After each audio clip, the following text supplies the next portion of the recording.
నమస్తే welcome to the point నేను Gracie operation Sindoor కొనసాగుతుందని ప్రధాని మోదీ ప్రకటించిన వేళ అకస్మాత్తుగా ఇవాళ పంజాబ్లోని ఆదంపూర్ ఎయిర్ బేస్ ను సందర్శించారు. అక్కడ ఉన్న సైనికులతో మాట్లాడారు. జవానులను ఆర్మీ అధికారులను కలిసిన ఆయన వారి దృఢ సంకల్పాన్ని పోరాటాన్ని అభినందించారు. వారి చర్యలను దేశ ప్రజలందరూ ఎప్పటికీ గుర్తుంచుకుంటారని సైనికులతో అన్నారు ప్రధాని మోదీ. అయితే ఈ అంశంపై మనతో ఈ రోజు చర్చించడానికి టు ది పాయింట్ లో విశ్లేషకులు రెహమాన్ గారు ఉన్నారు. జూమిన్ లో రెహమాన్ గారు నమస్తే అండి. నమస్తే గ్రేసీ గారు. రైట్ రెహమాన్ గారు, మోదీ చేసిన వ్యాఖ్యల్ని మనం ఎలా చూడొచ్చు అంటారు? డెఫినెట్ గా గ్రేసీ గారు, మీకు అలాగే స్వతంత్ర టీవీ ప్రేక్షకులకు నమస్కారం. అంటే దాదాపుగా కాల్పుల విరమణకు రెండు దేశాలు కట్టుబడ్డట్టే. ఈ నేపథ్యంలో యుద్ధం దాదాపుగా అంటే రెండు ప్రాంతాలలో కాస్త అంటే సరిహద్దు ప్రాంతాల్లో ఉద్రిక్తత తగ్గినట్టుగా కూడా మనము గమనిస్తున్నాం. అట్లానే రాజస్థాన్, పంజాబ్, అలాగే గుజరాత్, సముద్ర తీర ప్రాంతాలు అంటే కాశ్మీర్ ఆనుకొని ఉన్నటువంటి ఇమీడియట్ గా ఉన్నటువంటి ప్రాంతాల్లో కాస్త ఉద్రిక్తత తగ్గింది. ఈ నేపథ్యంలో ఆదంపూర్ ఎయిర్ బేస్ క్యాంపును ప్రధాని నరేంద్ర మోడీ సందర్శించడంతో పాటు అంటే మనం ఎక్కువగా మిజైల్స్ దాడులు, ఎయిర్ స్ట్రైకింగ్ దాడులు ఎక్కువ చేశాం.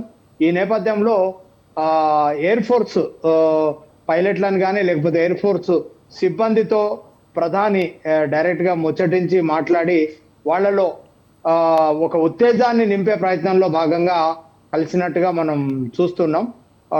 అయితే డెఫినెట్ గా కాల్పుల విరమణ అనేటువంటి అంశంపై దేశంలో భిన్నాభిప్రాయాలు ఉన్నాయి, నైరాశ్యం ఉంది. అంటే మనం ముందేమో చాలా ఒక గొప్ప అసలు పీఓకేనే స్వాధీనం చేసుకుంటాం, పాకిస్తాన్ వెన్ను విరుస్తాం అనేటువంటి అనేక హైప్ ఒక్కసారిగా క్రియేట్ అయిన తర్వాత అమెరికా జోక్యం చేసుకోవడం, తర్వాత అంటే యుద్ధాలు నిజానికి ఎవరైనా కోరుకోకూడదు. యుద్ధాలు గాయాలే మిగులుస్తాయి. అది కురుక్షేత్ర యుద్ధమే కావచ్చు, కళింగ యుద్ధమే కావచ్చు, ప్రపంచ దేశాల్లో ఎక్కడ జరిగిన యుద్ధాలే కావచ్చు. కాబట్టి విఘ్నత కలిగినటువంటి దేశాలు, శాంతిని కోరుకునేటువంటి మనలాంటి దేశాలు యుద్ధాన్ని డెఫినెట్ గా కోరుకోము. యుద్ధం అనేది అనివార్యమే. యుద్ధం అనేది ఏ పరిస్థితుల్లో చేయాలో, ఎందుకు చేయాల్సి వస్తుంది అన్నప్పుడు నిజానికి ఎక్కువగా మనపైన దాడులకు శత్రువులు సిద్ధపడ్డప్పుడు స్వీయ రక్షణలో భాగంగా మాత్రమే యుద్ధంలోకి వెళ్తాం మనము. అయితే కాల్పుల విరమణ ప్రతిపాదన అమెరికా నుంచి వచ్చిన తర్వాత ప్రధాని నరేంద్ర మోడీ గారు దాన్ని ఒప్పుకొని కాల్పుల విరమణ వైపు వెళ్ళారు. నిజానికి మనము చూసుకున్నప్పుడు ఇది రెండు దేశాలకు శ్రేయస్కరం. గతంలో కూడా మనం లాహోర్ బస్సు యాత్ర అంటే అప్పుడు అటల్ బిహారీ వాజ్పేయి ప్రధానిగా ఉన్నప్పుడు మనము వాళ్ళకు స్నేహాస్తం అందించి లాహోర్ వరకు నవాజ్ షరీఫ్ ప్రధానిగా ఉన్నప్పుడు బస్సు యాత్ర ద్వారా వెళ్ళి వాళ్ళతో అక్కడ కలిసి మాట్లాడడం ఇదంతా చేశాం. అంటే అక్రాస్ ది టేబుల్ రెండు దేశాల మధ్యలో ఉన్నటువంటి ఒక స్నేహపూర్వక వాతావరణాన్ని సృష్టించుకొని కల్పించుకొని ఒక ప్రజాస్వామ్య పద్ధతుల్లో అక్రాస్ ది టేబుల్ కూర్చొని మాట్లాడడం ద్వారా కాశ్మీర్ అంశమే కావచ్చు, లేకపోతే ఇరు దేశాల మధ్యలో పెండింగ్ లో ఉన్నటువంటి అనేక అంశాల గురించి మాట్లాడదాం అనేటువంటి ప్రయత్నాల నేపథ్యంలో కార్గిల్లో కొంతమంది ముష్కరులు, చొరబడ్డ మిలిటెంట్లు మన ప్రాంతాన్ని కబలించడం, ఆ చర్చలు అర్ధాంతరంగా నిలిచిపోయినాయి. ప్రజాస్వామ్యాన్ని కోరుకునేటువంటి ఏ దేశమైనా లేకపోతే ప్రజాస్వామ్యబద్ధంగా వ్యవహరించేటువంటి ఏ దేశమైనా చర్చల ద్వారా మాత్రమే ఆ సమస్యలకు పరిష్కారం లభిస్తుంది. మనం సిమ్లా ఒప్పందం కూడా చేసుకొని ఉన్నాం 71లో. కూర్చొని అంటే మూడో దేశాలు జోక్యం లేకుండా ఇరు దేశాలు కూర్చొని మాట్లాడుకొని చర్చల ద్వారా మాత్రమే సమస్యల్ని పరిష్కరించుకోవాలనేటువంటి అంశం పైన మనం మాట్లాడుకున్నాం. అందుకు విరుద్ధంగా ఈసారి మారిన పరిస్థితుల్లో అమెరికా అంటే ఈరోజు అమెరికాకు వాణిజ్యపరమైనటువంటి సంబంధాలు పాకిస్తాన్తో ఉన్నాయి, అట్లానే భారతదేశంతో ఉన్నాయి, చైనాతో ఉన్నాయి. అటు చైనాతో మనకున్నటువంటి శత్రుత్వము, రకరకాల కారణాలు ఉన్నాయి. అన్ని అంశాలని మనం బయటికి మాట్లాడుకోలేము. కాబట్టి అమెరికా సూచనని కూడా భారతదేశం కాస్త మనం పరిగణలోకి తీసుకోవాల్సినటువంటి సందర్భం ఏర్పడింది. కాబట్టి శాంతిని మనం కూడా కోరుకుంటూ కాల్పుల విరమణకు కట్టుబడుతూ మనం డెఫినెట్ గా ముందుకెళ్లాల్సినటువంటి పరిస్థితి వచ్చింది. అందులో భాగంగా ఈ ఆపరేషన్ సింధూర్ లో పాల్గొన్నటువంటి వాయుసేన సిబ్బందిని అలాగే పైలట్లను అభినందించడంలో భాగంగా వాళ్ళలో ఒక ఉత్తేజాన్ని, ఉత్సాహాన్ని నింపడంలో భాగంగా ప్రధాని నరేంద్ర మోడీ గారు అక్కడికి మనం వెళ్ళినట్టుగా చూడాల్సి ఉంటుంది గ్రేస్ గారు. రైట్ రెహమాన్ గారు, ఇప్పుడు మీరు చెప్పింది కరెక్టే. ఇప్పుడు యావత్ భారతదేశం కూడా ఏది సింధూర్ ఆపరేషన్ సింధూర్కి బ్రేక్ పడడం కానీ ఈ కాల్పుల విరమణ అంశాన్ని స్వాగతిస్తుంది, అది అభినందనీయమనే చెబుతోంది. కానీ ఏదైతే భారత్ ఎందుకు వెనక్కి తగ్గింది అంటే ట్రంప్ వాణిజ్యపరమైన సంబంధాలన్నీ ఆపేస్తాము అని చెప్పడంతో వెనక్కి తగ్గింది అనే అంశం ఏదైతే ఉందో దీని విషయమై ప్రతి ఒక్కరిలో కూడా వ్యతిరేకత వ్యక్తమవుతుంది. రెహమాన్ గారు, మరి దీన్ని అసలు మనం ఎలా చూడొచ్చు అంటారు? గ్రేస్ గారు, నిజానికి ఇప్పుడు మీరు అంటున్నది చాలా వ్యాలిడ్ పాయింట్. దేశవ్యాప్తంగా ఒక 15-20 రోజుల పాటు ఇక మనం సాధ్యం కానటువంటి అంశాలన్నిటినీ చర్చలో పెట్టాం. కొంతమంది రకరకాల పోలరైజేషన్ చేశారు. ఇంతకుముందు మనము నిన్న యుద్ధం అంటే రొమాంటిక్ కాదని మాజీ సైనిక చీఫ్ వ్యాఖ్యానించారు. నిజానికి యుద్ధం అంటే ఏకపక్షంగా ఏదో బాలీవుడ్ సినిమాలో చూసినట్టుగా మనకేమి వాళ్ళు మిషన్ గన్లతో కాల్చినా మనకేమీ కానకుండా దులుపుకొని ఇలా హీరోలు బయటకు వచ్చినట్టు ఉండదండి. యుద్ధం అన్నప్పుడు రెండు వైపులా నష్టం జరుగుతుంది. రెండు వైపులా ఇప్పుడు మనం ఇక్కడ ఉండి దక్షిణ భారతదేశంలో చప్పట్లు కొట్టడం, విజిల్స్ కొట్టడం వంటి పరిస్థితులు బార్డర్ దేశాల్లో రాజస్థాన్లో కావచ్చు, పంజాబ్లో కావచ్చు, కాశ్మీర్లో కావచ్చు, అక్కడ ప్రజలు కాళరాత్రులు ఉంటాయండి. ఒక్క రాత్రి గడవడం, కరెంటు లేకుండా, నీళ్లు లేకుండా, ఇంటర్నెట్ లేకుండా రకరకాలైనటువంటి ఇబ్బందుల్ని మనం కూడా ఎదుర్కోవాల్సి వస్తుంది. కాబట్టి ఇది వాస్తవ పరిస్థితులు ఒకవైపు ఉంటాయి. అంటే రెండు శక్తివంతమైనటువంటి దేశాలు అనే పదాన్ని ట్రంప్ వాడారండి. రెండు శక్తివంతమైనటువంటి దేశాలు అనే పదాన్ని ఎందుకు వాడారని నేను అనుకుంటున్నానంటే, మన దృష్టిలో పాకిస్తాన్ నిజానికి బలహీనమైనటువంటి దేశం, కానీ ట్రంప్ లేకపోతే ప్రపంచ దృష్టిలో అది కూడా అణ్వాయుధాలు కలిగినటువంటి దేశం. అణ్వాయుధాలు కలిగినటువంటి రెండు దేశాల మధ్యన యుద్ధం అంటే నిజానికి మామూలు పరిస్థితి ఉండదు. దానికి నిజానికి పాకిస్తాన్కు ఒక బాధ్యత ఉంది. బాధ్యతాయుతంగా పాకిస్తాన్ వ్యవహరిస్తుంది. ఒక్కర బుద్ధి కాకుండా అట్లానే అంటే ఒక ప్రజాస్వామ్య దేశంగా ఆ దేశం ఉంటుంది అని అనుకోవడానికి వీలు లేదండి. గతంలో మనము పుల్వామా దాడి కావచ్చు, పఠాన్కోట్ మీద జరిగినటువంటి దాడి కావచ్చు, ముంబై వాణిజ్య కేంద్రం మీద జరిగినటువంటి దాడి కావచ్చు, దాడులు ఏమైనా కావచ్చు, ఈ దేశాన్ని అస్థిరపరచాలన్నటువంటి ఒకే ఒక కుట్రలో భాగంగా మొన్న పెహల్గాములో ఈ దేశాన్ని మత ప్రాతిపదికన రెండు భాగాలుగా విభజించాలి, రెండు వర్గాలుగా ప్రజల్ని విభజించాలి. ఈ దేశంలో హిందువులు, ముస్లింలు వేరు, ఈ రెండు వర్గాలుగా ఈ దేశాన్ని మత ప్రాతిపదికన విభజించాలనేటువంటి ఒక కుట్రలో భాగంగా మాత్రమే మతాన్ని అడిగి మరి అటాక్ చేశారు. కానీ ఇది ఒక మతానికి సంబంధించినటువంటి దేశం కాదు. పాకిస్తాన్లో 20 కోట్ల జనాభా ముస్లిమ్స్ ఉంటే ఇక్కడ 40 కోట్ల మంది జనాభా. ప్రపంచంలోనే second or third largest Muslim population కలిగినటువంటి దేశం భారతదేశం.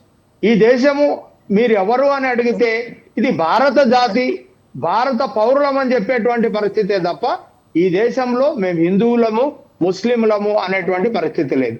1857 సిపాయిల తిరుగుబాటు నుంచి 1947 స్వతంత్రం తీసుకొచ్చుకునే వరకు, పోరాడి సాధించుకునే వరకు, ఆ తర్వాత జరిగినటువంటి అనేక పోరాటాల్లో అనేక విషయాల్లో భారతీయులంతా కలిసి, హిందువులు ముస్లింలు కలిసి సంఘటితంగా పోరాడినటువంటి ఘన చరిత్ర ఈ దేశానికి ఉన్నది. ఈ దేశంలో ఇంతమంది జనాభా అంటే భిన్నత్వంలో ఏకత్వం అనేటువంటి అంశాన్ని ప్రపంచానికి చాటి చెప్పినటువంటి ఒక గొప్ప దేశం భారతదేశం. ఈ దేశాన్ని మత ప్రాతిపదికన విభజన చేయాలనేటువంటి పాకిస్తాన్ చేసినటువంటి కుట్రలో, ట్రాప్లో ఈ దేశం పడలేదు. డెఫినెట్ గా ఈ దేశంలో ఉన్నటువంటి ముస్లింలు, అలాగే మిగతా అన్ని కులాల వాళ్ళు, క్రిస్టియన్లు, కమ్యూనిస్టులు, కాంగ్రెస్ పార్టీ, ఎంఐఎం పార్టీ అందరూ పాకిస్తాన్ ముర్దాబాద్ అంటూ నినాదాలు చేసి ఆ దేశం పైన యుద్ధానికి వెళ్ళండి, మీరు ఏమైనా చేయండి అని అఖిల పక్షంలో అన్ని రాజకీయ పార్టీలు, పార్లమెంట్ లో ప్రాతినిధ్యం వహిస్తున్నటువంటి అన్ని రాజకీయ పార్టీలు ముక్త కంఠంతో అఖిలపక్ష సమావేశంలో ప్రధాని నరేంద్ర మోడీకి సంపూర్ణమైనటువంటి అధికారాన్ని కట్టబెడుతూ తీర్మానం చేశారు. కాబట్టి ఇంత దేశవ్యాప్తంగా ఇంత మద్దతు లభించిన తర్వాత ఏం ఫలితాలు వచ్చినాయని చెప్పి, లేకపోతే అఖిలపక్ష సమావేశం ఏర్పాటు చేయకుండా దేశ ప్రజలను పరిగణలోకి తీసుకోకుండా మీరు అర్ధాంతరంగా ఎందుకు ఆపరేషన్ సింధూర్ని విరమించారనేటువంటి ప్రశ్న ఇటు కాంగ్రెస్ పార్టీ నుంచి, మనం ఏదైతే హైప్ చేశాం కదా, ఇంకా తుడిచేస్తాం ఊడ్చి పడేస్తాం అనేటువంటి హైప్ క్రియేట్ చేసినటువంటి సందర్భంలో వస్తున్నటువంటి ప్రశ్న. నిజానికి కాల్పుల విరమణ అనేటువంటి అంశం ప్రధాని నరేంద్ర మోడీ గారు తీసుకోవడం అనేది తొందరపాటు చర్య ఏం కాదండి. ఎందుకంటే ఈ దేశం కోట్లాది మంది ప్రజలకు సంబంధించినటువంటి అంశం. అటు కూడా 20 కోట్ల మంది ఉన్నారు. మనం ఆల్రెడీ సింధు జలాలను నిలిపివేశాం, రోడ్లను నిలిపివేశాం, విమానాశ్రయాలను నిలిపివేశాం, విమానాలు ఫ్లై అవ్వట్లేదు. ఒక విమానంలో 60 మంది, ఒక విమానంలో 150, 300 ఇట్లా విదేశాలకు ప్రయాణం చేసే వాళ్ళు ఉన్నారు.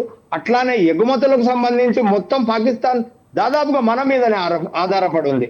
మనం అక్కడి నుంచి చేసుకుంటున్నటువంటి దిగుమతి చాలా తక్కువ.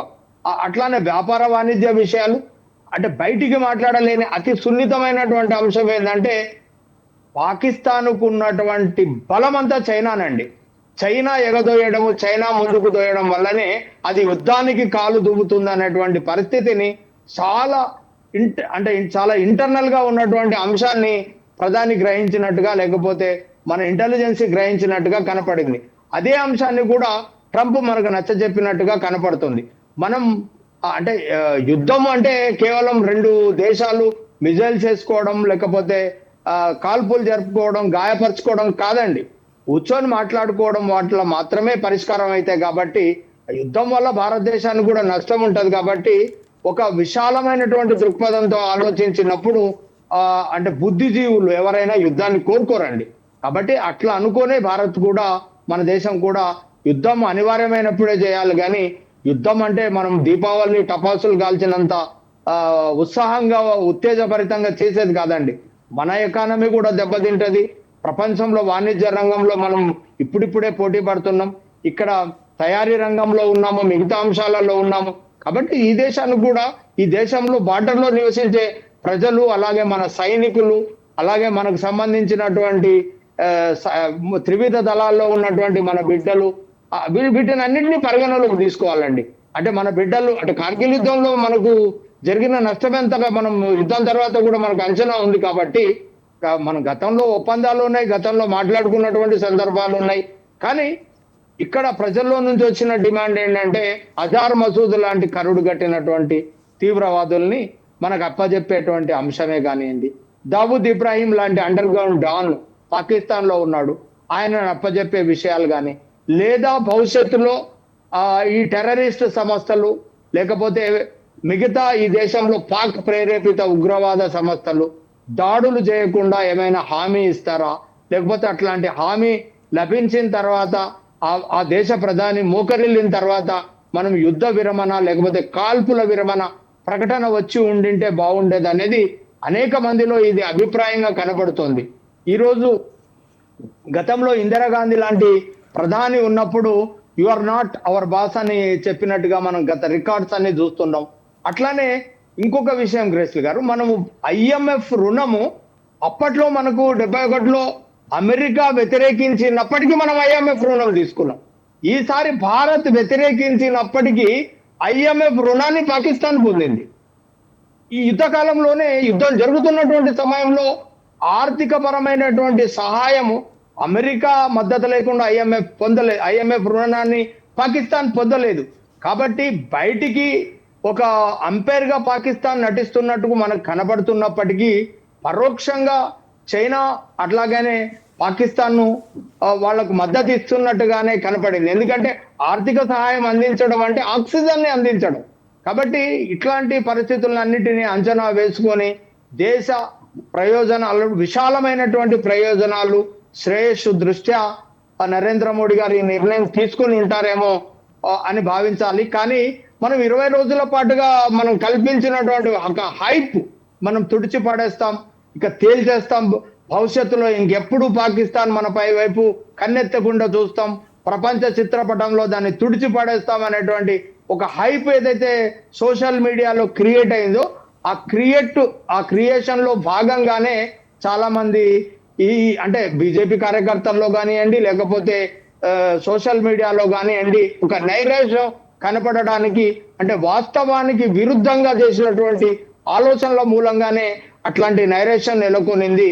రెండు అణ్వాయుధాలు కలిగినటువంటి దేశాల మధ్యన యుద్ధం అనేటువంటి ఆ యుద్ధము, ఆ తర్వాత పరిణామాలన్నిటినీ ఒక బాధ్యత కలిగినటువంటి దేశమే కావచ్చు, ఆ దేశానికి నాయకత్వం వహిస్తున్నటువంటి ప్రధానే కావచ్చు, చాలా ఆచితూచి నిర్ణయాలు తీసుకోవాల్సి ఉంటది.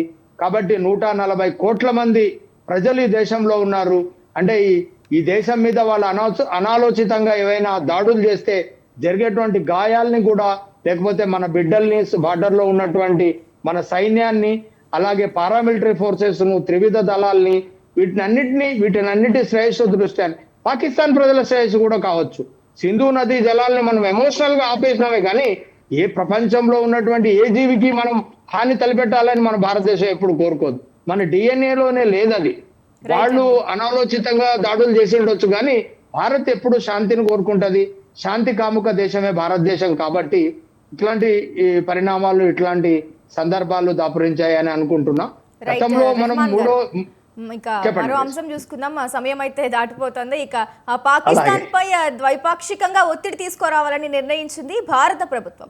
మరి ఇందులో భాగంగా పలు దేశాలకు చెందిన సైనిక రాయబారులను పిలిపించి వారికి ఆపరేషన్ సింధూర్ వివరాలను వివరించింది. అసలు ఎందుకు ఆపరేషన్ సింధూర్ చేపట్టాల్సి వచ్చింది, ఈ విషయంలో పాకిస్తాన్ పాత్ర ఏంటి అనేది స్పష్టం చేస్తోందని మనం చూడొచ్చు. మరైతే ఈ అంశాన్ని ఎలా చూడొచ్చు రెహమాన్ గారు? ఇప్పుడు ఈ యుద్ధాన్ని నిజానికి పాకిస్తాన్ కోరుకుందిగా మనం చెప్పుకోవచ్చు గ్రేస్లీ గారు. అంటే ఆ ఒక చర్యకు పూనుకోవడం ద్వారా ఈ దేశంలో, అంటే పాకిస్తాన్ చాలా అస్థిరత్వంగా ఉంది. అలాగే అక్కడ రాజకీయ అస్థిరత కూడా నెలకొని ఉంది. రాజకీయ అస్థిరత నెలకొని ఉన్నప్పుడు మన దేశం పైన కాలు దువ్వడం, లేకపోతే ఏదైనా ఒక చర్యకు పాల్పడడం ద్వారా తాను అక్కడ రాజకీయంగా బలపడడంలో ఆ ఎత్తుగడలో భాగంగానే పాకిస్తాన్ మన పైన కాలు దువ్వినట్టుగా, యుద్ధానికి కూడా అదే స్థాయిలో కాలు దువ్వినట్టుగా మనకు కనపడుతోంది. కానీ ఆపరేషన్ సింధూర్ ద్వారా మనం గట్టి సమాధానం చెప్పాలనే ప్రయత్నం చేశాం. అందులో భాగంగానే పాక్ తీవ్రవాద, ఉగ్రవాద స్థావరాలపైన దాడులు చేయడం, అలాగే జనబాహుల్యం పైన కాకుండా ఉగ్రవాదుల్ని మనం కూడా టార్గెట్ చేసుకొని దాడులు చేయడానికి ప్రయత్నం చేసినాం. అందులో చాలా మేరకు 19 తీవ్రవాద ఉగ్రవాద శిబిరాలపైన దాడులు చేసినాం. అట్లానే బుద్ధిజీవులు, లేకపోతే ఒక ప్రజాస్వామ్యబద్ధంగా వ్యవహరించే భారత ప్రభుత్వం ద్వైపాక్షిక చర్చల ద్వారానే, మనం 75 సంవత్సరాలుగా చెప్తున్నది ఇదే, ద్వైపాక్షిక సంబంధాల ద్వారా మాత్రమే, ద్వైపాక్షిక చర్చల ద్వారా మాత్రమే మనం ఈ కాశ్మీర్ అంశాన్ని పరిష్కరించుకోవాలి అనేటువంటిది భారత్ వైఖరి. మూడో ప్రపంచ జోక్యాన్ని ఉండకూడదు అన్నటువంటి వైఖరిలో భాగంగానే వెళ్తున్నాం. మొట్టమొదటిసారిగా ట్రంప్, అంటే అమెరికా దేశ అధ్యక్షుడి జోక్యంతో మనం యుద్ధ విరమణ చేశాం. అంటే సిమ్లా ఒప్పందం కూడా అదే, అంటే మూడో వాళ్ళు ఉండకూడదని. అంటే మారిన పరిస్థితుల్లో ఒక ఎంపైర్ అవసరమని భావించారో ఇంకేమని ఆలోచించారో తెలియదు కానీ ఈసారి అయితే మూడో ప్రపంచ జోక్యం జరిగింది. కానీ కాశ్మీర్ అంశానికి సంబంధించి ప్రధాని నరేంద్ర మోడీ గారు చాలా స్పష్టంగా చెప్పడం జరిగింది. మీరు కాల్పుల విరమణ వరకే మీ మధ్యవర్తితో, కాశ్మీర్ అంశాన్ని 2 దేశాలే తేల్చుకుంటాయి, ద్వైపాక్షిక చర్చల ద్వారా మాత్రమే తేల్చుకుంటాం అనేటువంటి అంశాన్ని మరోమారు స్పష్టం చేశారు. ప్రపంచవ్యాప్తంగా ద్వైపాక్షిక చర్చలు, లేకపోతే ఈ వడంబడికల ద్వారా మాత్రమే తేల్చుకుంటామని చెప్పడంలో భాగంగా వివిధ దేశాల ప్రతినిధులతోటి, వాళ్ళ రాయబారులతోటి మనం విస్తృతంగా, అంటే ఒక మ్యాండేట్ కూడగట్టడంలో భాగంగా, విస్తృతమైనటువంటి మద్దతును కూడగట్టడంలో భాగంగా ప్రధాని నరేంద్ర మోడీ గారు వివిధ దేశాల ప్రతినిధులతోని, వివిధ దేశాల రాయబారులతోని మనం విస్తృతంగా చర్చలు జరుపుతున్నాం. వాళ్ళు ఎంత ప్రయత్నం చేసినా 67 ఇస్లామిక్ దేశాలు తటస్థంగా ఉండిపోయినాయండి. గ్రేస్లీ గారు, ఇది చాలా గొప్ప విషయం. అంటే వాళ్ళు మానవత్వాన్ని ప్రదర్శించినారు. వాళ్ళు మతం ఆధారంగా పాకిస్తాన్ ఇస్లామిక్ దేశం, మనం అటువైపు నిలబడదామని ఆలోచించకపోవడం, అందుకు మీరు అనాలోచితంగా చేసినటువంటి చర్యని మిగిలిన 67 ఇస్లామిక్ దేశాలు ఖండించడం అనేది నిజంగా మనం నోట్ చేయాలి. ఈ సందర్భంగా చరిత్రలో నిలిచిపోయేటువంటి అంశం. కాబట్టి వాళ్ళు అంటే మనం యుద్ధంలో దిగంగానే పలోమని ఇస్లామిక్ దేశాలు మనకు మద్దతు ఇస్తాయని ఏదైతే పాకిస్తాన్ ఊహించిందో అందుకు భిన్నంగా వ్యవహరించినాయి. టర్కీ లాంటి ఒక చిన్న దేశమే మాత్రమే వాళ్లకు సహాయం అందించింది. పరోక్షంగా చైనా, బంగ్లాదేశ్ లాంటి దేశాలు సహాయం అందించుండొచ్చు కాక, కానీ ప్రపంచం అంతా వాళ్ళ వైపు నిలబడలేదు. అన్యాయమైనటువంటి అంశాన్ని దుర్మార్గంగా మెదడు లేనటువంటి చర్య, పహల్గాంలో పాల్పడ్డటువంటి ఒక దుర్మార్గమైనటువంటి చర్యని ప్రపంచ దేశాలన్నీ దాదాపుగా ఖండించినాయి. భారత్ వైపే నిలబడ్డాయి. ఆ ఉగ్రవాద అనాలోచిత చర్యను ఖండించినాయి. మరింత మద్దతు కూడగట్టడంలో భాగంగా ప్రధాని నరేంద్ర మోడీ గారు ఈ దౌత్యపరమైనటువంటి సమావేశాల్ని వాళ్ళు ఆయన మద్దతు కూడగట్టడంలో భాగంగానే చేస్తున్నట్టుగా చూడాలి. డెఫినెట్ గా ద్వైపాక్షిక చర్చల ద్వారా మాత్రమే ఈ అంశాన్ని పరిష్కరించుకోవాలి. రైట్ రెహమాన్ గారు. అలాగే ఇక మరొక అంశాన్ని మనం చూసినట్లయితే వాతావరణ శాఖ చల్లని కబురు చెప్పింది. నైరుతి ఋతుపవనాలు ఊహించిన దానికంటే ముందుగానే అండమాన్ నికోబార్ దీవులు, దక్షిణ మధ్య బంగాళాఖాతంలోని కొన్ని ప్రాంతాలను తాకాయని వెల్లడించింది. ఋతుపవనాల కారణంగా గత 2 రోజులుగా నికోబార్ దీవుల్లో భారీ వర్షాలు కురుస్తాయని పేర్కొంది వాతావరణ శాఖ.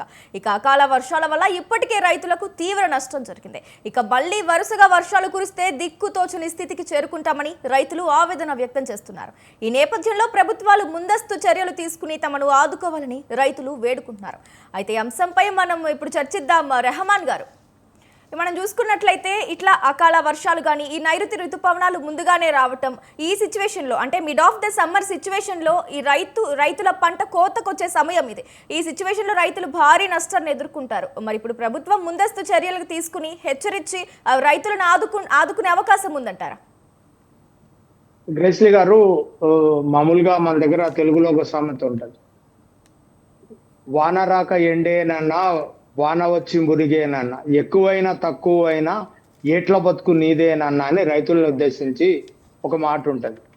వర్షం రానప్పుడు మొత్తం ఆ ప్రాంతాలంతా ఎడారిగా మారిపోయి వర్షాధార ప్రాంతంలో మొత్తానికి అనావృష్టి వల్ల రైతులు దెబ్బతింటారు. అతివృష్టి వల్ల కూడా అంటే ఎక్కువ వర్షాలు పడడం వల్ల అకాల వర్షాలు, వడగళ్ల వర్షాలు మరీ ముఖ్యంగా ఉత్తర తెలంగాణలో కరీంనగర్, నిజామాబాద్, వరంగల్, ఆదిలాబాద్ జిల్లాలో అనేక పంట నష్టం జరిగింది. అంటే కళ్ళాలలో ఉన్నటువంటి ధాన్యం తడిచిపోయింది. అలాగే మొక్కజొన్న, ఇట్లాంటి పత్తు, ఇట్లాంటి పంటలకు అపారమైనటువంటి నష్టం వాటిల్లింది. వీటికి మీరు అన్నట్టుగా ముందస్తు చర్యలు ఏం తీసుకుంటారు, రైతుల్ని ఎట్లా ఆదుకుంటారు అన్నప్పుడు సమగ్ర వ్యవసాయ విధానం అనేది కేంద్ర ప్రభుత్వం దగ్గర ఇప్పటి వరకు లేదండి. ఇట్లాంటి వర్షాల వల్ల, ప్రకృతి వైపరీత్యాల వల్ల పంటలు నష్టపోయినప్పుడు రైతు అనాథగా, దిక్కులేని ఒక మనిషిగా మిగిలిపోతున్నాడు ఈ సమాజంలో. రైతు పంట మన కోసం పండిస్తున్నాడు, రాష్ట్రం కోసం, దేశం కోసం, దేశానికి తిండి పెట్టడం కోసం అన్నదాత అనే ఒక పదాన్ని తీసుకొని తను దేశానికి తిండి పెడుతున్నాడు అనేటువంటి ఒక స్పృహ ప్రభుత్వాలకు లేకుండా పోయిందండి. కాబట్టి సమగ్ర వ్యవసాయ పద్ధతుల ద్వారా లేదా అభివృద్ధి చెందినటువంటి దేశాల్లో కనుక మనం చూసినట్టయితే, అంటే వర్షాలు రాకుండా, వర్షాలు పడక పంటలు పోయినా, లేకపోతే అతివృష్టి వల్ల వర్షాలు ఎక్కువై పంటలు పోయినా పంట బీమా చెల్లించి, పంటలకు ఇన్సూరెన్స్ పద్ధతుల ద్వారా వాళ్ళ ప్రభుత్వమే ప్రీమియం చెల్లించి ఆ నష్టపరిహారాన్ని రైతుకు అందించేటువంటి ఒక బృహత్తరమైనటువంటి బాధ్యత అక్కడ ప్రభుత్వాలు తీసుకున్నాయి. ఇక్కడ రైతు పాపాన వదిలేస్తున్నాయి. కాబట్టి చాలా గ్రామాల్లో, చాలా ప్రాంతాల్లో వ్యవసాయం అనేది లాభసాటిగా లేకపోవడం వల్ల చాలా మంది వ్యవసాయం చేస్తున్నటువంటి వ్యవసాయ రైతు పిల్లలకు ఈరోజు పెళ్లిళ్ళు కానటువంటి పరిస్థితి కూడా ఏర్పడింది. వ్యవసాయాన్ని ఒక చులకన భావంతో చూడడం కూడా సమాజంలో మొదలైంది. ఇది చాలా ప్రమాదం అండి. కాబట్టి ప్రభుత్వాలు మేల్కొని, ప్రభుత్వాలు కళ్ళు తెరిచి రైతులకు కనీసమైనటువంటి గిట్టుబాటు లభించేలాగా, కనీసం ఒక జీతం లాగా వాళ్ళు పండించినటువంటి, ఇప్పుడు గ్రేసీ గారు మనం చూస్తున్నామండి, చాలా చౌక అని చెప్పి మనం కొనుక్కొచ్చుకుంటున్నాం. టమోటా 100 రూపాయలకు 5 కిలోల చొప్పున బోర్డులు పెట్టి రిటైల్ మార్కెట్లో అమ్ముతున్నారండి. అంటే అది హోల్సేల్లో 3 రూపాయలు, 5 రూపాయల లోపే వచ్చింది. అంటే పండించినటువంటి రైతు ఎంతకి ఇవ్వాలండి? కిలో రూపాయి చొప్పున ఇచ్చి ఉంటాడు. అంటే ఆయన వేసిన పంట ఏంది, దుక్కేంది, అందుకు వేసిన ఎరువులేంది, తెంపిన కూలీల పరిస్థితి ఏంటి, ఇవన్నీ చూసుకున్నప్పుడు మనము అంటే ఉల్లిపాయ కానివ్వండి, లేకపోతే ఇట్లా మనం కూరగాయల ధరలు చూసుకుంటే కనీసమైనటువంటి గిట్టుబాటు కనబడట్లేదని మార్కెట్లో మనం ఏదో చౌకని సంచుల్లో నింపుకొని వస్తున్నాం. కానీ రైతు పరిస్థితిని ఆలోచించినప్పుడు, రైతు వైపున ఒకసారిగా ఆలోచించినప్పుడు డెఫినెట్ గా కన్నీళ్లు తీసుకొచ్చేటువంటి ప్రమాదం ఉంది. Right. రైతు కనుక వ్యవసాయం మానేస్తే దేశ పరిస్థితి ఎలా ఉంటుందో ఖచ్చితంగా ఊహించుకోవాలి. ఒక మంచి ప్రశ్న, మంచి చర్చలు లేవనెత్తారు. ఇప్పుడు వస్తున్నటువంటి అకాల వర్షాలు, ముందస్తు వర్షాల వల్ల ప్రభుత్వాలు రైతుల్ని ఆదుకోవాలి, లేదా కంటి తుడుపుగా ఇస్తున్నటువంటి సహాయం రైతులకు సరిపోదు. కాబట్టి సమగ్ర వ్యవసాయమైన విధానాన్ని కేంద్ర ప్రభుత్వం తీసుకోవాల్సిన అవసరం అయితే తప్పకుండా ఉందండి. రైట్ రెహమాన్ గారు, వివిధ అంశాల మీద కూడా ఈ రోజు టు ది పాయింట్ లో చర్చించినందుకు ధన్యవాదాలు రెహమాన్ గారు, విశ్లేషకులు. రైట్, ఇది ఇవాల్టి టు ది పాయింట్. చూస్తూనే ఉండండి స్వతంత్ర న్యూస్.